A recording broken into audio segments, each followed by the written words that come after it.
আমাদের বিভাগীয় কমিশনার মহোদয়ের সাথে ৩টার সময় বসার সিদ্ধান্ত হয়েছে।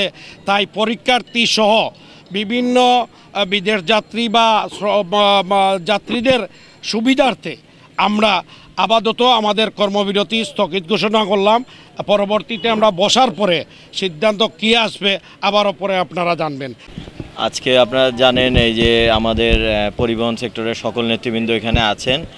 আমি তাদের কাছে অনুরোধ জানিয়েছি, যেহেতু আপনারা জানেন পরীক্ষা এসএসসি পরীক্ষা চলমান, আর যেহেতু সিলেট পর্যটন নগরী এখানে প্রচুর পর্যটন এসে কিন্তু আটকে পড়ে গেছেন, ওনারা যেতে পারছেন না বাসে, এবং ওনারা আমাদের অনুরোধ সাড়া দিয়েছেন এবং ওনারা এই মাত্র ঘোষণা করলেন যে ওনারা এই ধর্মঘট স্থগিত ঘোষণা করেছেন। এজন্য ওনাদের সকলকে আমি আন্তরিক ধন্যবাদ জানাতে চাই।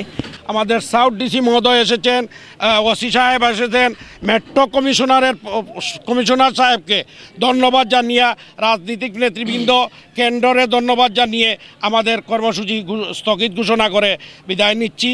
আমাদের পরবর্তী সিদ্ধান্ত আমরা 3টার পর সবার পরে আবার জানিয়ে দিব আপনাদেরকে, এবং আশা রাখি যে ওনারা যেভাবে আমাদের ডাকে সাড়া দিয়েছেন এবং সামনে ওনাদের যে আন্দোলন বা হবে, ওনারা যাতে শান্তিপূর্ণভাবে সকলের সুবিধা অসুবিধা চিন্তা করে যেন এই কর্মসূচিগুলো ঘোষণা করেন।